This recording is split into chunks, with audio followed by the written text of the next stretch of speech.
आप ये तस्वीरें देख रहे हैं देश के सबसे बड़े सरकारी अस्पताल एम्स दिल्ली की, जहां लोग इलाज के लिए नहीं जगह के लिए तरस रहे हैं। ये कोई दूर दराज की गली नहीं है, ये कोई फुटपाथ कॉलोनी नहीं है, ये है एम्स के बाहर का इलाका, जहां देश भर से आए मरीज और उनके परिजन सड़कों पर रात गुजारने को मजबूर हैं। सरकार कहती है स्वास्थ्य हमारी प्राथमिकता है, लेकिन सवाल यह है कि अगर इलाज के लिए आए इंसान के सिर पर छत नहीं तो प्राथमिकता किस बात की है। एम्स के बाहर दिल्ली सरकार का एक रैन बसेरा बनाया गया है। नाम सुनकर लगता है बहुत बड़ी व्यवस्था होगी, लेकिन हकीकत सिर्फ 3-4 टेंट और बाहर सैकड़ों मजबूर लोग। एम्स में रोजाना हजारों मरीज आते हैं। इलाज 1-2 दिन में नहीं खत्म होता, नंबर मिलने में हफ्ते लगते हैं, रिपोर्ट आने में दिन गुजर जाते हैं, लेकिन सरकार की तैयारी ऐसी मानो मरीज आएंगे ही नहीं, और ठंड ऐसी कि भाई हड्डियां कांप जाए, लेकिन हालात ऐसे कि मरीज जमीन पर सोने को मजबूर है। अब हमारे संवाददाता जितेंद्र चौहान ने बात की है उन लोगों से जो बिहार, यूपी, झारखंड जैसे राज्यों से इलाज कराने आए हैं। कोई किडनी का मरीज है, कोई कैंसर से जूझ रहा है, कोई बस अपने परिवार के लिए दुआ कर रहा है। अब आप खुद देखिए हमारे संवाददाता जितेंद्र चौहान की ये पूरी ग्राउंड रिपोर्ट। इस वक्त मैं मौजूद हूँ दिल्ली के एम्स अस्पताल के बाहर, और मेरे ठीक बराबर में दिल्ली सरकार का एक रैन बसेरा यहाँ पर बना हुआ है। लेकिन एक कमी यहाँ पर हमको नज़र आ रही है कि दिल्ली का एम्स, जो कि देश का सबसे बड़ा अस्पताल माना जाता है, सरकारी अस्पताल, यहाँ पर हज़ारों की संख्या में जो मरीज़ हैं इलाज कराने के लिए आते हैं। और हमने अक्सर ये देखा है तस्वीरों में कि किस तरीके से बड़ी तादाद में जो लोग हैं वो सड़कों पर सोते हैं को मजबूर होते हैं, क्योंकि अंदर एम्स में रहने की जगह होती नहीं है। हज़ारों की तादाद में जो लोग आते हैं वो बाहर सड़कों पर ही सोते हैं। ऐसे में एम्स के ठीक बाहर एक ही रैन बसेरा बनाया गया है, और इसमें ये सिर्फ 3-4 टेंटों का रैन बसेरा है। और लेकिन आसपास अगर आप सड़कों पर भी यहाँ पर देखेंगे तो हम तस्वीरें दिखाएंगे आपको बाद में कि किस तरीके से लोग सड़कों पर सोने पर मजबूर हैं। लेकिन इस रैन बसेरे की तस्वीर आपको दिखाते हैं अंदर चल के कि किस तरीके से ये 4 टेंट का रैन बसेरा बनाया हुआ है, और इसके अंदर लोग रहने को मजबूर हैं, क्योंकि दूर दूर से लोग इलाज कराने एम्स की तरफ आते हैं, लेकिन उनको कुछ परेशानियों का सामना भी करना पड़ता है। जबकि एम्स में जो इलाज है बहुत दिनों तक करना लग जाता है, नंबर नहीं आता कई दिनों तक। ऐसे ही तमाम जो परिवार हैं वो इन रैन बसेरों के सहारे रुकते हैं। आप देखेंगे कि इसमें करीब 20 से 25 बेड हमको यहाँ पर नज़र आ रहे हैं, और सभी लोग सो रहे हैं, क्योंकि बाहर कड़ाके की ठंड इतनी ज़्यादा है, उनको इस शेल्टर में सहारा लेना पड़ता है।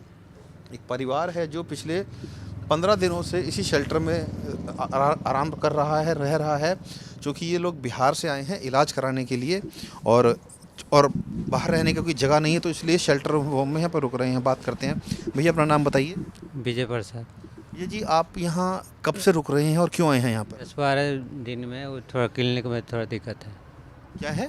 किडनी में दिक्कत है। किडनी की दिक्कत है, इलाज कराने आए हैं? हाँ जी, हाँ जी। तो रुकने की कोई जगह नहीं थी तो यहाँ रुकना पड़ा? हाँ जी, हाँ ये आए जब से यहीं मिल गया हम लोग को जगह। मिल गया आपको? हाँ जी। तो ठीक है रुकने के हिसाब से? अभी तो ठीक है सर। ठीक है। हाँ जी, मतलब कंबल उम्बल सब मिल गया? हाँ मिल गया।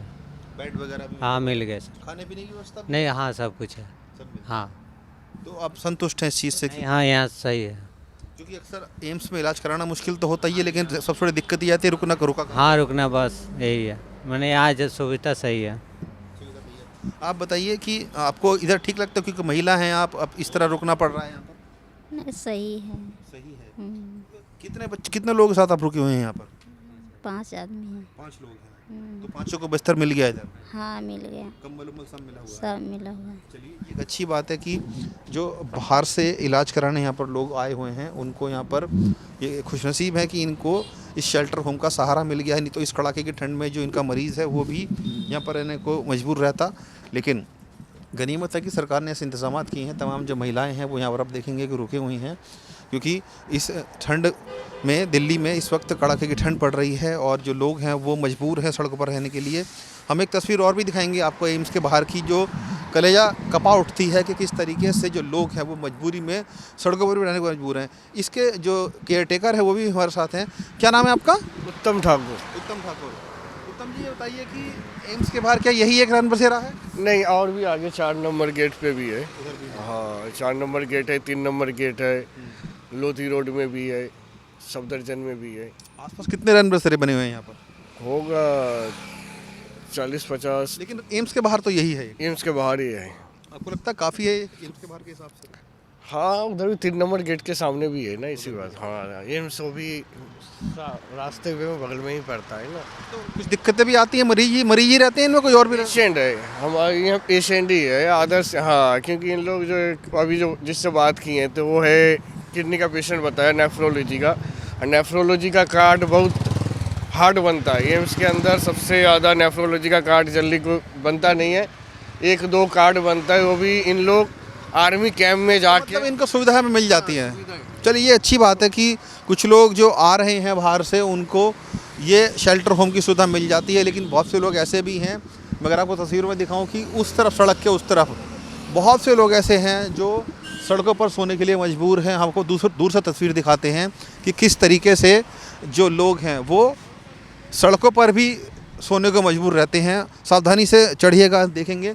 अब देखिए उधर पर आपको सड़क किनारे लोग भी सोते हुए नज़र आ जाएंगे, क्योंकि उनके पास कोई ठिकाना नहीं है। मजबूरी उनकी यही है कि इलाज के लिए यहाँ पर आए हैं, ऐसे में उनको शेल्टर होम नहीं मिल पाता, क्योंकि शेल्टर होम की जो संख्या है वो कम है। ठीक सामने हमारे एम्स का अस्पताल है और ये मजबूरी है लोगों की कि उनको यहाँ पर रुकना पड़ता है। इलाज कराना है तो ज़ाहिर तौर पर रुकने की जगह भी चाहिए इनको, और यही कारण है मजबूरी में जो लोग हैं वो इन शेल्टरों में रुकते हैं या सड़कों पर सो जाते हैं, क्योंकि उनके पास रहने का ठिकाना नहीं है।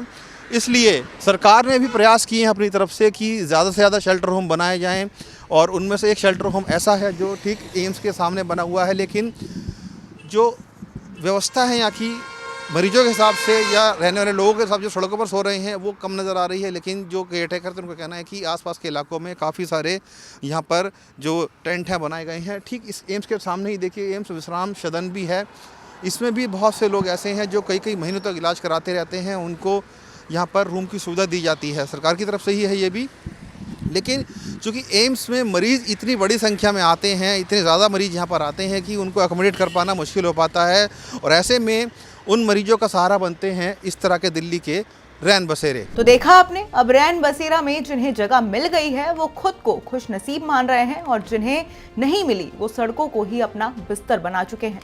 अब जरा सरकार से एक सीधा सवाल कि क्या यही प्लानिंग है? क्या हर सर्दी में यही कहानी दोहराई जाएगी? क्या हर साल कैमरा यही दिखाएगा और हर साल सरकार यही कहेगी कि हम कोशिश कर रहे हैं?